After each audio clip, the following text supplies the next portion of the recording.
Good morning. My name is Willie Lawson, and welcome to the Morning Report. It's a lovely Monday morning.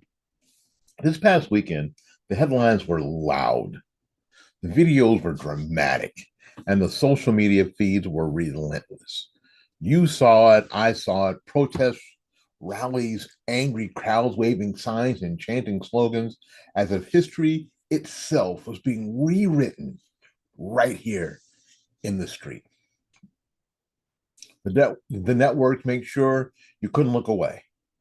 Cable news ran split screens. Commentators leaned in with breathless urgency. Your phone clips looped endlessly, shouting crowd here, a dramatic sign there, maybe even a dash or a clash with police, hashtags lit up like fireworks, and all for a moment, you think the very foundations of the Republic were wobbling. But let's pause. Let's breathe. Because here's a truth you won't hear from the news anchors or the activists who orchestrated the show. First of all, a picture can lie, a video can deceive. A chant repeated through a bullhorn doesn't necessarily equal reality. This isn't new. America has always had noise. America has always had crowds. America has always had people eager to declare that the world was ending and that their demands aren't being, especially if their demands aren't being met immediately. Think about the way that we react to a child in a grocery store. The tantrum is loud, disruptive, and embarrassing. Heads turn. Parents get flustered. Other shoppers whisper. Okay. But what happens once the child stops crying? The aisles are still there. The milk is still in the cooler. The store keeps running. The tantrum only seemed enormous while it was happening. Well, this is how these weekend spectacles work. They're national tantrums. Okay. Loud, messy, dramatic, not necessarily meaningful. The milk is still in the cooler. And my friends, the Republic is still here. So before we give these moments more credit than they deserve, let's break it down. Let's look at how these protests are manufactured, and they are manufactured, how the media inflates them, and how they shouldn't shake our focus from the things that actually matter. Practices, policies that shape our daily lives.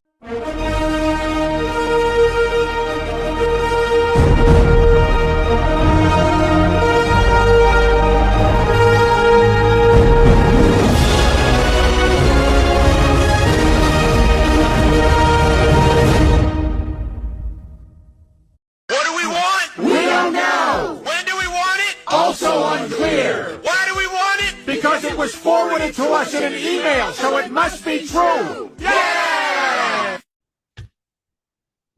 We live in an age dominated by optics. Cameras are everywhere. We talked about that in the video that we did called The Surveilled Society. And if I get this right, I'm going to put a link to it up there. If I don't get it right, you can go to the channel. Because cameras are everywhere. And so are the incentives to use them. A crowd of 500, carefully filmed, can look like a revolution. A sign in bold letters can carry farther online than a serious policy paper ever will. Okay. Media outlets know this. That's why they love these spectacles. They fill airtime. They drive clicks. They allow pundits to talk for hours without ever engaging with any real issues. It's cheap content, and it gives the illusion of urgency. But don't mistake optics for outcomes.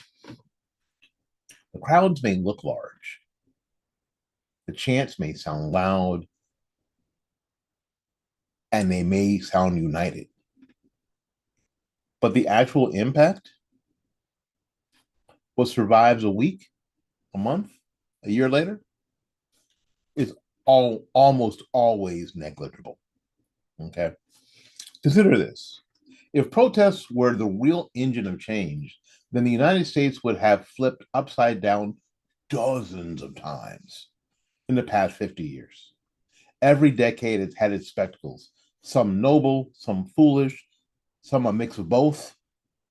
Yet through it all, what truly shifted the nation was not the noise in the street, but the laws written in the chamber of Congress, the decisions handed down by the Supreme Court, and the policies signed into law by presidents and governors.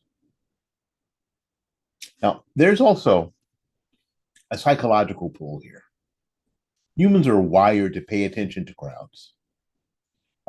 When we see a group gathered, our instincts tell us something important is happening here, right? That's why marketing departments pay extras to stand in line outside of new product launches. That is why TV shows add canned laughter. It's why movements desperately chase the look of momentum, because appearances often substitutes for substance. Okay, the left understands this. They've turned it into an art form, really. They know that if they can get 1,000 people on camera, edit it just right, it will look like the whole nation is leading their way. Never mind, Americans were home that day, working, grocery shopping, coaching their kids' soccer game, going to church. The crowd becomes the stand-in for the country. But here's what the truth is. The country isn't on the streets. The country is at the kitchen table. The country is at work. The country was in the pews on Sunday morning like we were. And the country is raising kids, paying bills, and worrying about the price of groceries. And Popeye's chicken, where I went Sunday. Okay. That's where the real Americans live. And that's where the change is. That's where it's measured. Now, if I may, I like to return to that tantrum analogy because it really does fit. When a child throws a tantrum, it's not because they hold all the power. It's because they feel powerless. They scream, they stomp, they cry out precisely because they don't have the authority to make the decision. That's why many of these protests are spectacles of frustration, loud, disruptive, designed to embarrass or pressure. But deep down, they're basically an acknowledgement of weakness.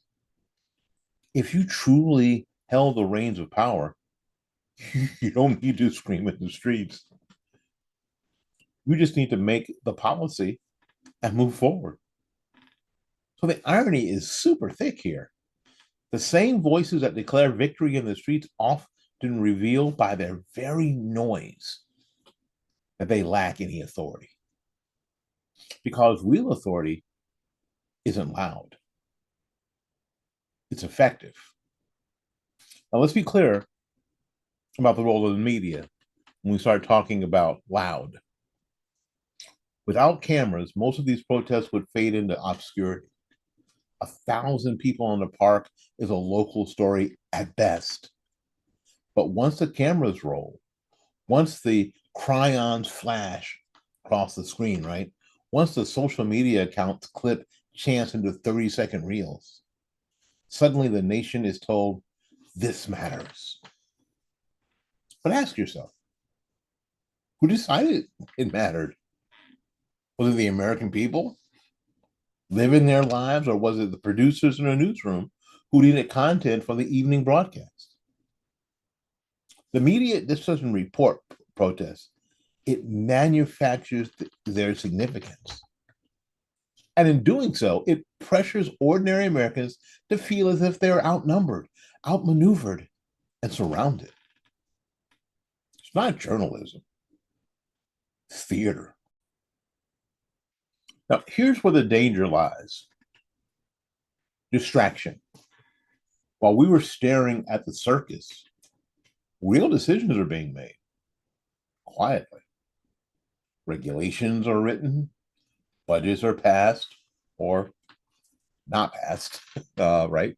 Judges are confirmed. The things that will actually touch your paycheck, your children's education, your community's safety, rarely makes the headlines. It is the classic magician's trick. Look at my right hand waving so you don't see my left hand sliding into place. That's what these protests do. They command attention so that the deeper, more consequential matters remain in the shadows. Well, here's my call to you. Right at the outset of this conversation, do not be rattled. Don't let the circus define your understanding of the moment. Okay? Don't measure the health of the republic by the numbers of signs in the park. Instead, measure what endures. Measure by policies that survive the past weekend. Measure by results that show up in your household, in your community, in your future. Because when you do that, you'll see a very different place, a very different picture. Only the cameras, one that the cameras hardly ever show. Okay, that's where we're going today. We're going to break down how these spectacles are manufactured and why they dominate headlines and why they fade. We'll look at how the conservative movement differs. Less flashy, hopefully more substantive. And finally, we'll remind ourselves of what truly matters: good practices, good policies that outlast every chant, every hashtag, every tantrum.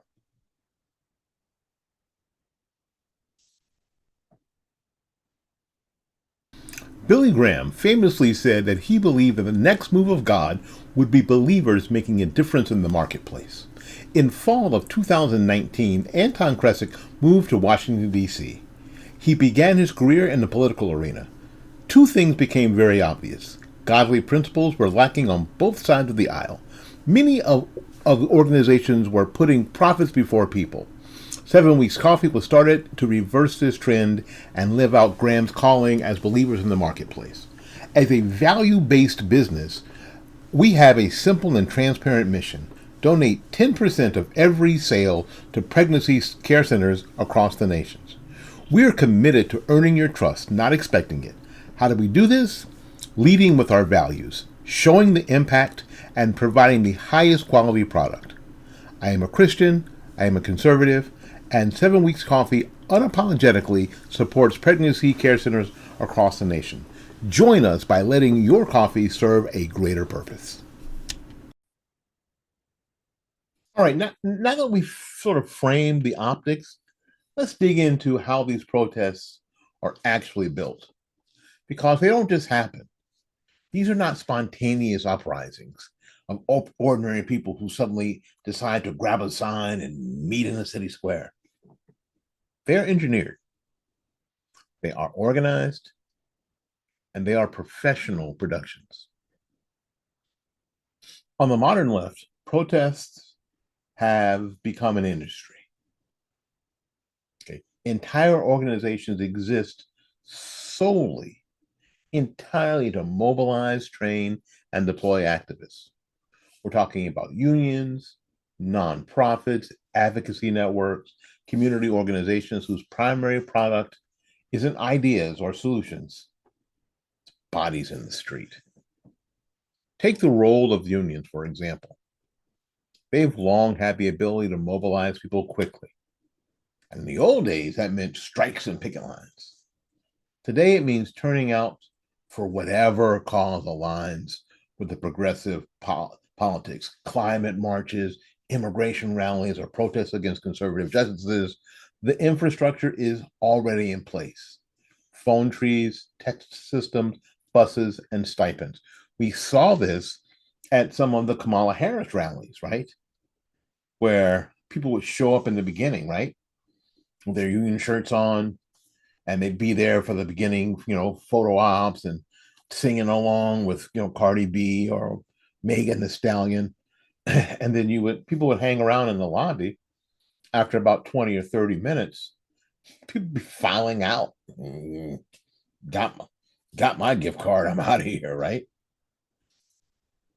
Then you have these nonprofits, groups like Action Now. Look it up.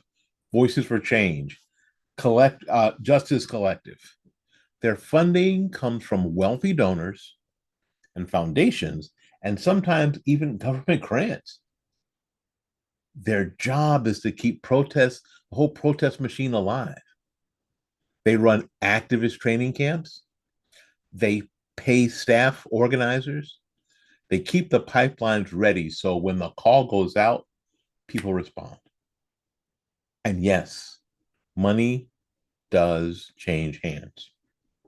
Sometimes it's a direct payment. Sometimes it's a travel reimbursement.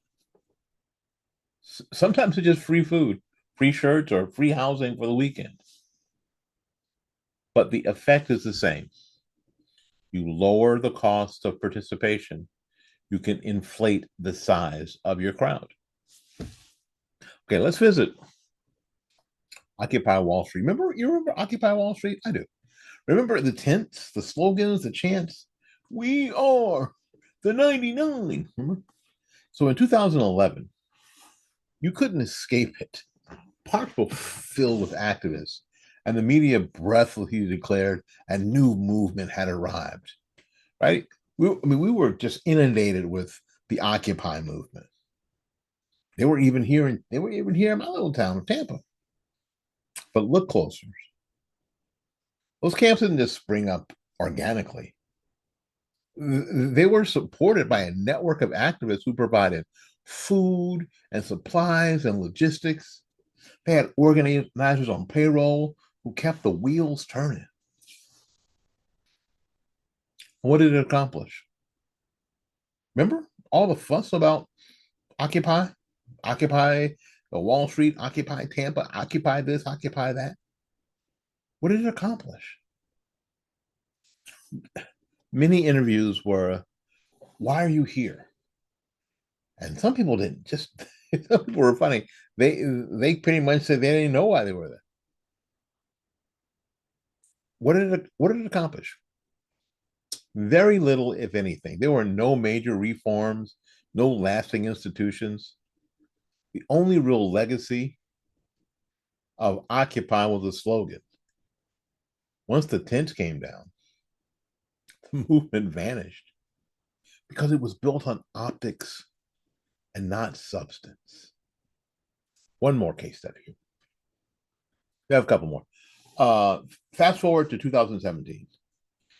Millions marched in pink hats, the vagina hats, right? After Donald Trump's inauguration. The pictures were dramatic. The headlines were massive. Actors threatened to blow up the White House.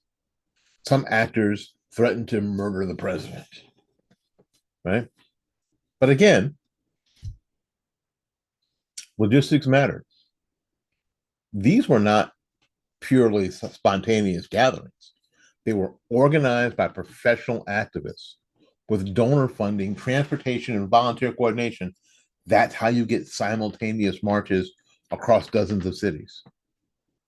The media treated it like it was a revolution.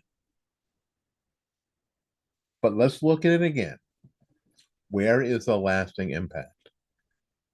Because within months, the marches fizzled, the pink hats ended up in closets, and the movement dissolved into nothing more than Instagram posts. I continue. Look at climate activism. The groups like Just Stop Oil in the UK or Extinction Rebellion, which I think is very, very funny. Because if you really think that you can stop yourself or stop humans from at some point becoming extinct, You do believe in Santa Claus and the Easter Bunny, don't you? In the U.S., have turned to disruption into professional sport. These people have turned disruption into a professional sport. They glue themselves to the road, they block traffic, they spray paint private jets. Yeah, there was that situation where in I think it was in the UK where these girls think they thought that they had sprayed um, Taylor Swift's private jet. They were so proud of themselves as they were being arrested. Um, and I'm still waiting to see what the outcome of that case was. But they were arrested, they were charged. But as it turns out, it wasn't Taylor Swift's jet; it was two other people's jets. Um, yeah, so they missed a swing and a miss. Right? You know, they throw soup on famous paintings. They have made this into an art form. The media covers the stunts, clips go viral, but do policies change? Are they even made to change policies? In fact, the public usually turns against them. Regular people stuck in traffic don't feel persuaded. They feel harassed, while the activist keeps doing it because the machinery behind them provides legal funds for bail money and media amplification. Bail money. Kamala Harris was involved in raising bail money for the group and the activity that I'm about to mention. The BLM protests of 2020 are another example. Millions turned out across the country, often violent and destructive, right? Businesses burned. Remember the mostly peaceful protests? I'll see if I can get that clip, but YouTube will copyright me if I don't do it right. So if you don't see it here, you know where to find it, right? Where the CNN guy is there and the car lot behind him is on fire. And he's talking about mostly peaceful protests. Remember that? Jesus. But behind the scenes, this movement was funded by massive donations, much of which went not to communities, but to activist salaries, real estate, political campaigns. The protests dominated headlines.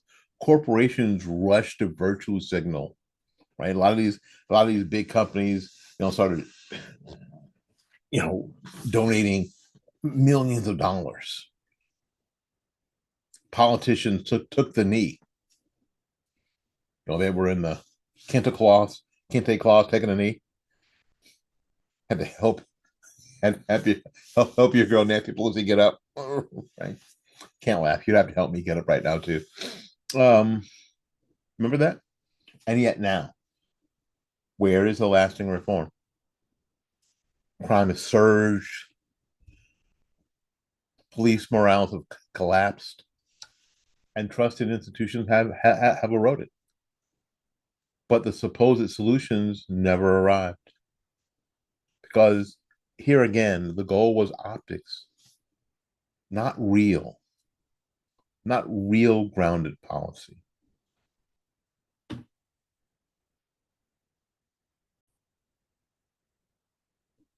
Okay, so every one of these case studies has one thing in common. They relied on media amplification. Without cameras, they're just gatherings. With cameras, they're movements. This is crucial to understand, folks. The protest itself is only half the product. The other half is coverage. And activists know this. They tailor their signs, their chants, and even their stunts for the cameras. They're not talking to the public in the park. They're not talking to the nation. They're talking to the nation through the lenses, right? They're not out there, handing out water bottles and handing out pamphlets and having conversations. No, this is not for that. This is for the cameras, right? Everything is for the cameras. That's why the visuals are so important. The vagina hats, the big banners, people,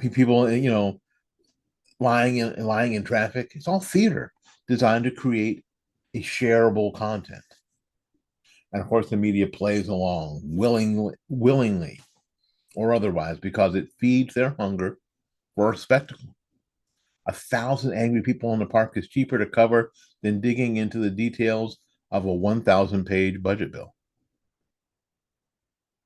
No, and so this brings us to something else that I think is really important. This battle of astroturf versus grassroots. Grassroots movements grow from the ground up. They start small, usually local, and expand because people genuinely believe in them.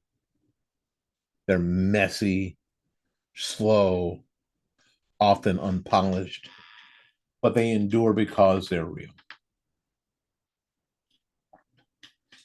Tea Party movement was one of those. Now, the Tea Party movement, according to the media, was, propped up by the Koch brothers. I had the pleasure of the honor of speaking at the first Tea Party gathering here in Tampa. Let me tell you how much we were propped up. Our stage was the back of a pickup truck. I'm kidding. Yeah, hardly something that was, wow. Look at this stage. Look at this. Look at all these American flags. It's the back of a pickup truck. My microphone was one of those $29.95 or $29.99 microphones from Radio Shack, the plastic ones. How do I know that? Because I worked at Radio Shack and it said realistic on it. I knew exactly what it was. It was the ones that you plug into the karaoke machines. So amplification that we got to use, was it a karaoke machine? It wasn't quite a karaoke machine. It was a 10 amp practice guitar amp that sat on the cab of the pickup truck. That, my friends, was our stage. That was it. That's what we had. You would think that if we were being propped up by somebody with as much money and influence as the Koch brothers, we'd have had a little better setup. You think? A little better setup. Now, this was not a new pickup truck. This was an old beat up pickup truck. I climbed up there. My friend Ted Webb climbed up there.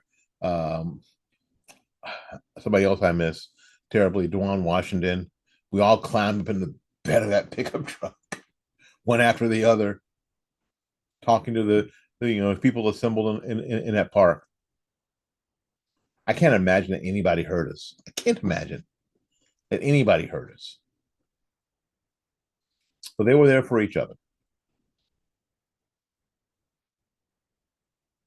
So it was messy, it was slow, and there were lots of Tea Party groups. There was a lot of infighting because it was not top down at all. It was bottom up. It was a mess. So unpolished, yes, extremely unpolished. It was amateur hour. It was amazing that they endured it all.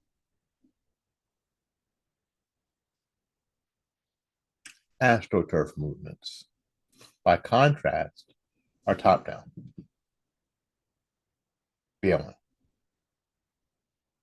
Stop oil. They're funded, organized, and staged to look like grassroots energy. And they can appear huge overnight. But then they vanish just as quickly. Most modern leftist protests fall into the astroturf category. They're slick, well-produced, media-ready, but they lack the staying power of real conviction because it was never grassroots. People never got it. People went to participate in an event, and once that event was over, they're out. Especially if they're not getting paid for it. Especially. So there's a difference. If you wonder, the people use the terms astroturf and grassroots. That's what we're talking about. Okay, now here's the psychological trick at play. When you see 1,000 people on camera, your brain inflates it. You think, wow, that must be everybody. But it isn't. It's a fraction of a fraction of the population. Think of it this way: 1,000 people in a city of 1,000,000 is 1/10 of 1%. Yet with the right camera angle, that tiny slice looks like a revolution. Meanwhile, millions of Americans who disagree are at work, they're at school, they're at church, they're on the ball field, they're in the mall. They're not screaming in the street. But their silence is misread as absence. Don't fall for it. Don't mistake noise for numbers. Okay, and let's also be honest about this, about funding. These protests don't happen without money. They don't. Donors, foundations, activists, billionaires funnel cash into the infrastructure. The money pays organizers, buys materials, charters buses, and keeps the machine alive. It's not conspiracy. It's reality. Entire financial ecosystems are built around keeping these protests rolling. That's why they can erupt so quickly and in so many areas all at once. Here's the bottom line. These spectacles are not organic. They're not pure expressions of people's will. They're productions. They're staged, they're funded, and they're amplified for maximum effect. And once you recognize that, you stop being intimidated by the noise. You realize that the circus is just that, a circus. The tents go up, the clowns perform, the cameras roll, and when it's over, the tents come down, the Republic is still standing.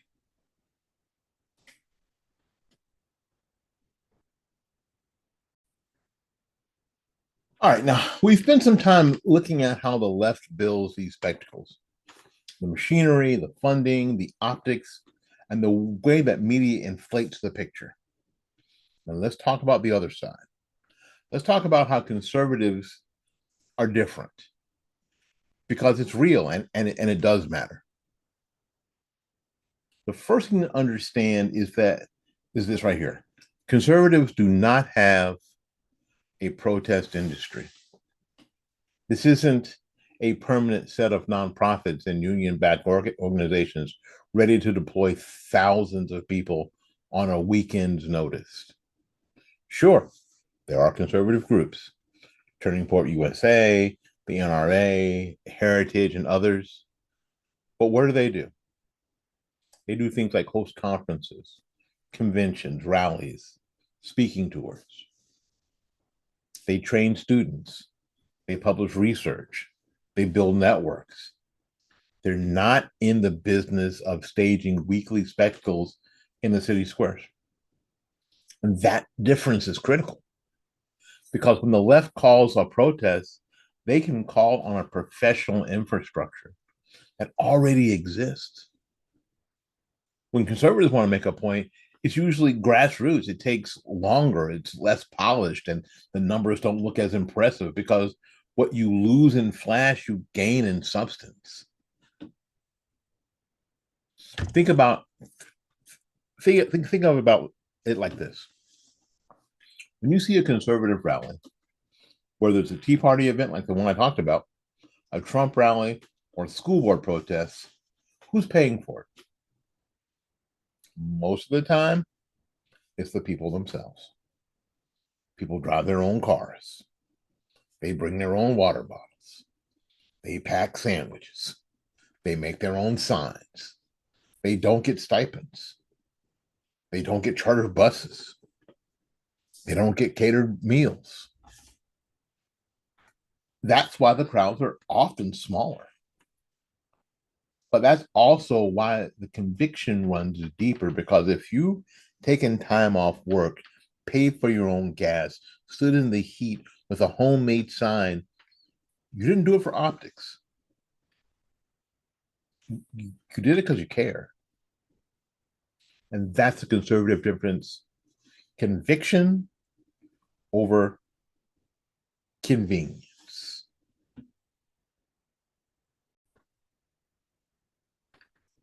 This is where the conservatives often underestimate themselves. They see smaller crowds and they think they're outnumbered. They see fewer headlines and think they're losing. We're losing. But what they forget about is that the size that you see is not the same as strength. A rented crowd can look impressive, but it most often does not translate into votes, which translate into policies, which translate into lasting cultural change. You know what does? Conviction.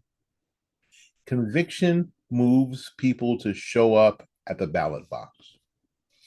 Conviction motivates parents to run for school board. Conviction keeps communities strong even when the headlines are hostile. Again, you remember the Tea Party? 2009, 2010? There weren't millions in the street every weekend, but the conviction of ordinary taxpayers. That's one of the biggest midterm shifts in modern history. Republicans took back the House. Hundreds of new leaders were elected. That didn't come from astroturf. It came from genuine grassroots conviction. And what was very interesting is that the media wanted to play it like somehow the Republican Party was controlling the Tea Party, but because I was involved, I'll tell you straight up, they were not. The Republican Party really didn't vibe with the Tea Party because they couldn't control it. That's what was going on. Maybe we'll do a couple of shows with some people so we could talk about that, because it was a very, very interesting time. Billy Graham famously said that he believed that the next move of God would be believers making a difference in the marketplace. In fall of 2019, Anton Kresick moved to Washington, D.C. He began his career in the political arena. Two things became very obvious. Godly principles were lacking on both sides of the aisle. Many of the organizations were putting profits before people. 7 Weeks Coffee was started to reverse this trend and live out Graham's calling as believers in the marketplace. As a value-based business, we have a simple and transparent mission. Donate 10% of every sale to pregnancy care centers across the nations. We are committed to earning your trust, not expecting it. How do we do this? Leading with our values, showing the impact, and providing the highest quality product. I am a Christian, I am a conservative, and 7 Weeks Coffee unapologetically supports pregnancy care centers across the nation. Join us by letting your coffee serve a greater purpose. Here's another difference. Conservatives often fight their battles locally. Think about school boards.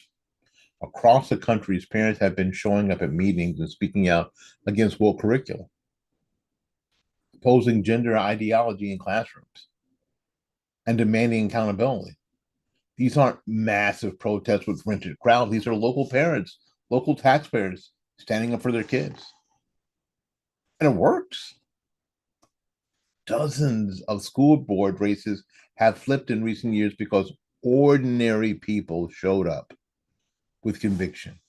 No national headline, no dramatic footage, just steady, quiet victories that change communities. That's the conservative model.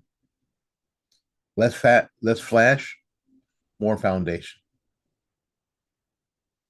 Now, of course, the media barely covers these victories. They spend a week amplifying 1,000 activists blocking traffic, but they won't give 5 minutes to a school board election where conservatives take back control. Why? Because quiet conviction doesn't fit the narrative. Optics sell, policy doesn't. So conservative victories remain invisible unless you look closely, unless you come here to the morning report. But here's the lesson. Just because the media ignores it, it doesn't mean it's not happening. Real change doesn't depend on headlines. Real change happens whether CNN covers it or not. And with that, let's draw a clear line between conservative rallies and leftist protests. A protest is usually about disruption. It's designed to block, to scream, to demand. A rally is about affirmation. It's about gathering like-minded people to show unity, hear speakers, and reinforce conviction. That's why conservative events often feel more positive, even when they're about serious issues. You'll see families and flags and music and prayer. These aren't rented mobs. They're communities. The media may mock it. They may say it's smaller, but the atmosphere reveals the difference. One side rents outrage, and the other side builds community. Again, during the Tea Party era, it was hard for some mayors, especially mayors of blue cities, because oftentimes, and this was real. You could research it, that the park that the Tea Party gathering was in was often cleaner when people left than when they got there. They cleaned up after themselves. They made sure that things were in the trash. If trash overflowed, people took trash with them to make sure. And basically, it was to make sure that the media didn't say, "Oh, look, they trashed the park. Look at these people." And it actually became a thing. It became a thing of a point of pride that if we come and we do a gathering, the place is going to be cleaner and better than when we got there. It'd be better when we left it. And that sort of became a thing for Tea Party rallies around the country. Okay, now let's be fair. There is a downside to this approach. Authenticity is costly. So when you don't have donor-funded infrastructure handing out stipends and free meals, you rely on volunteers and conviction. That limits scale. It also limits speed. It can make conservatives feel like they're always playing catch up. And remember, authenticity is also credibility. When a conservative parent speaks at a school board meeting, nobody thinks that they were getting paid to be there. When a farmer drives his tractor to the state capitol to protest burdensome regulation, nobody doubts his sincerity. That credibility is priceless. It can't be bought. And in the long run, it's more persuasive than rented outrage. Okay, let's put a face on this. Think of the mother in Virginia who stood up to her local school board meeting to oppose radical gender policies. She wasn't paid. She wasn't bussed in. She wasn't trained by a nonprofit. She was a mom who cared about her kids. And her testimony helped spark a movement that flipped the governor's mansion in Virginia. Think of the truckers in Canada who staged a convoy against COVID mandates. They weren't backed by unions or activist donors. They were working men and women who used their own fuel and their own time, their own equipment to make a stand. And while the government cracked down, the world saw the authenticity. These are the stories that remind us conviction matters more than optics. Well, here's the contrast, plain and simple. The left They thrive on spectacle. The right thrives on substance. I often say that the left cares about a lot more about what it looks like than what it is. The left rents the outrage. The right invests conviction. The left burns hot and fast. The right plays the long game. The left chooses the headlines. The right builds foundations. And that's why conservatives should not feel intimidated by the noise. Yes, the pictures may look big. Yes, the headlines scream. But beneath the surface, conservative conviction is deeper, stronger, and more enduring. The circus may dominate a weekend, but the republic is built by steady hands, not loud voices. Okay, now we've pulled back the curtain on the left's imaginary. We've contrasted it with the conservative difference: conviction over convenience, grassroots over astroturf, substance over spectacle. And now it's time to look at the results that actually matter. Because at the end of the day, none of the signs, none of the chants, none of the weekend videos touch your daily life. What does? Policy, practices, decisions. And this is where conservatives must keep their focus. Because while the other side is staging tantrums in the streets, we are the ones that must keep asking the questions that matter. Is my kid learning? Is my paycheck stronger?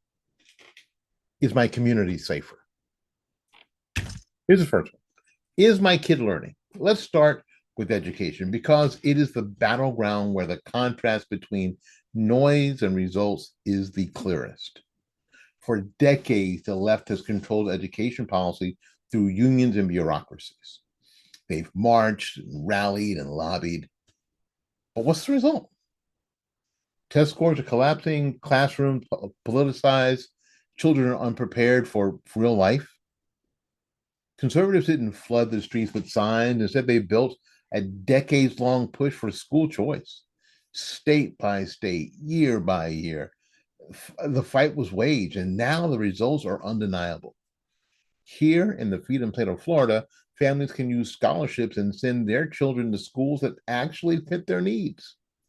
In Arizona, universal school choice means every kid has access to better options. Across the country, more and more states are adopting charters, vouchers, and education savings accounts. That didn't come from hashtags. It came from steady policy work. It came from legislators that are willing to stand up to unions. It came from parents willing to show up at school board meetings. And the results are measurable. Students are thriving, families are empowered, accountability is restored. That's real change. Now, the second question, is your paycheck stronger? Let's talk about the economy. Because protesters can shout about inequality, but the real test is whether families are better off at the end of the month. Conservatives push for tax reform, not because it made for good optics, because it let people keep more of what they've earned. Think back to the tax Trump cuts. The media screamed. Activists marched. Protesters held signs about tax breaks for the rich. But what happened?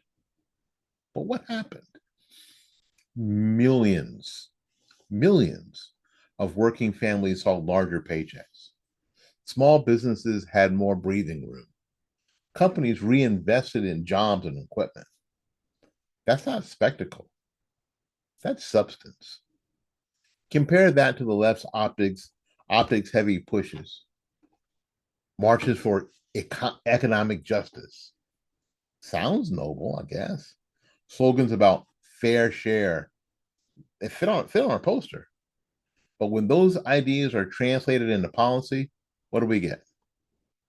higher taxes, higher prices, more regulation, slower growth. Optics don't feed families.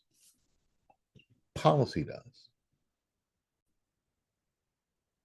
The third question is my community safer? Here again, the contrast is sharp.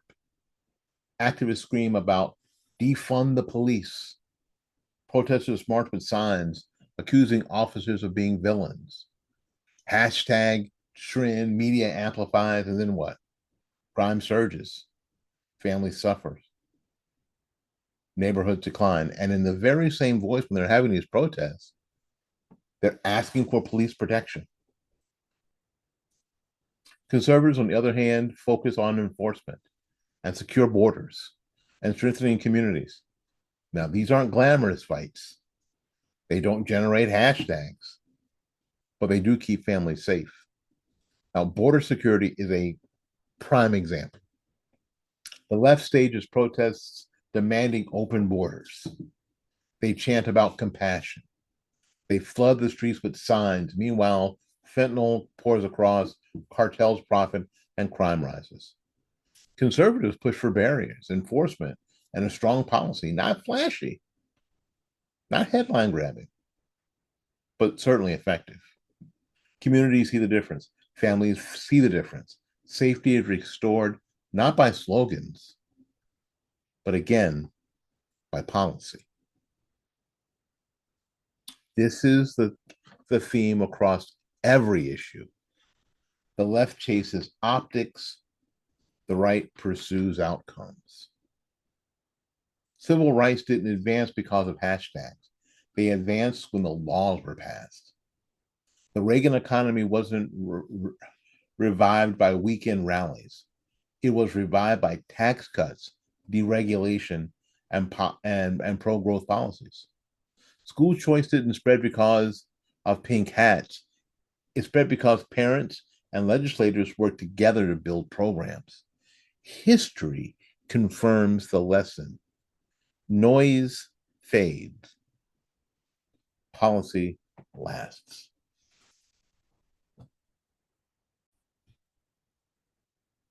So here's the danger. Distraction. Every time the media floods your feed with protest clips, you're being asked to take your eyes off the real game. It's a magician's trick. Watch the waving hand and not the other hand that's slipping the card into the deck, right? While activists chant in the streets, regulations are being written, judges are being confirmed, budgets are being passed. And the things that will actually shape your life for years to come rarely make the news. This is why focus matters. This is why steadiness matters. So, I often get asked, what do? We stay steady. We don't chase headlines. We don't measure our strength by the size of a rented crowd. We measure by the endurance of our convictions and the policies that we advance. We keep building. We keep showing up locally. We keep holding leaders accountable. We keep pushing for policies that strengthen families. We keep pushing for policies that strengthen and protect communities. We keep pushing for policies that grow the economy. Because that's how the republic is built.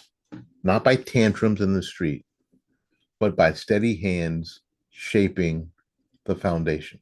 What do we want? We don't know. When do we want it? Also unclear. Why do we want it? Because it was forwarded to us in an email, so it must be true. Yeah! All right, let me close with this. America has survived bigger spectacles than anything you saw this weekend. We survived louder riots, uglier protests, and more dramatic disruptions. What endures is not the circus. but the steady work of free people committed to their nation. So the next time your feed fills up with angry chants and dramatic signs, remember, that's not power. That's not permanence. That's performance. So if you want to play the optics game, fine. Rent a crowd, buy a smoke machine, wave a banner. But if you want to save the republic, focus on practices, focus on policies. Ignore the circus, build the republic, because that's how we win. My name is Willie Lawson. This is the Morning Report. The Morning Report is a production of Fight Back Media. Fight Back Media, Fight Back Media. Until we see you again, go out there and learn something, love somebody, and for goodness sakes, y'all take care of yourself. We will see you when we see you. Bye-bye now.